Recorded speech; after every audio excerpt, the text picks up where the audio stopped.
One morning, Henry was feeling very sorry for himself. Sometimes he could pull trains, but sometimes he felt he had no strength at all. I suffered dreadfully, and no one cares.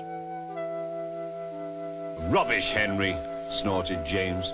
You don't work hard enough.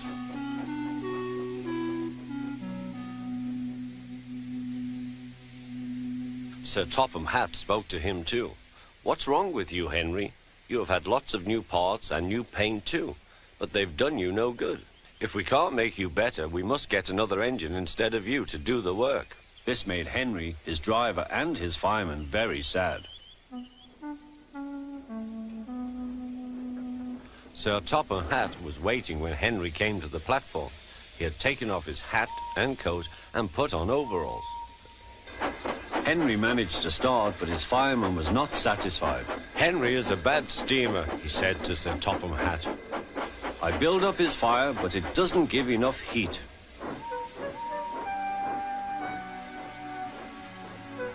Henry tried very hard, but it was no good. He didn't have enough steam and came to a stop outside Edward's station.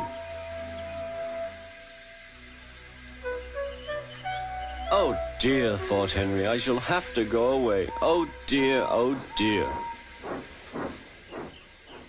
All he could do was to go slowly onto a siding, and Edward took charge of the train.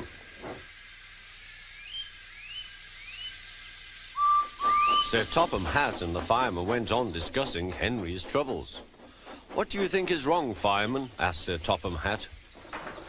Excuse me, sir, he answered, but the fact is the coal is wrong. We've had a poor lot lately, and today it's worse.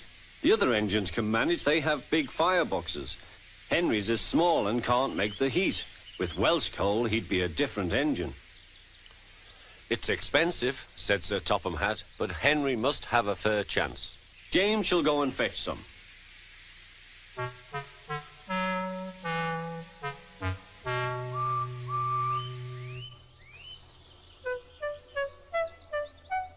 When the Welsh coal came, Henry's driver and fireman were excited. Now we'll show them, Henry, old fellow. They carefully made his fire, putting large lumps of coal like a wall round the outside. Then the glowing middle part was covered with smaller lumps.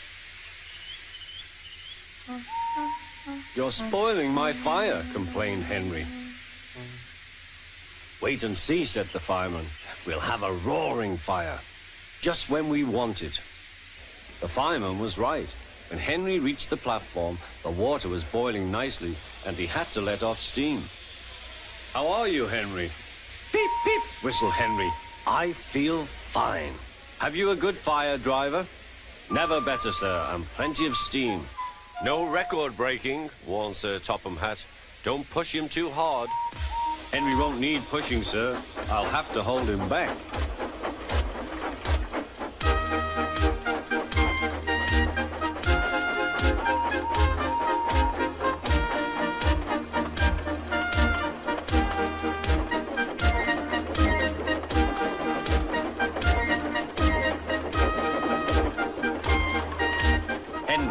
Lovely day.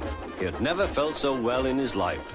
He wanted to go fast, but his driver wouldn't let him. Steady, old fellow, he would say. There's plenty of time.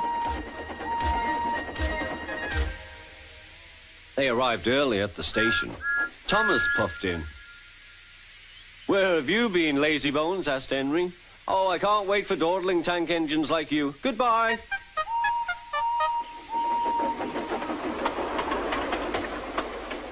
Whoosh, said Thomas to Annie and Clarabel. Have you ever seen anything like it? Both Annie and Clarabel agreed that they never had.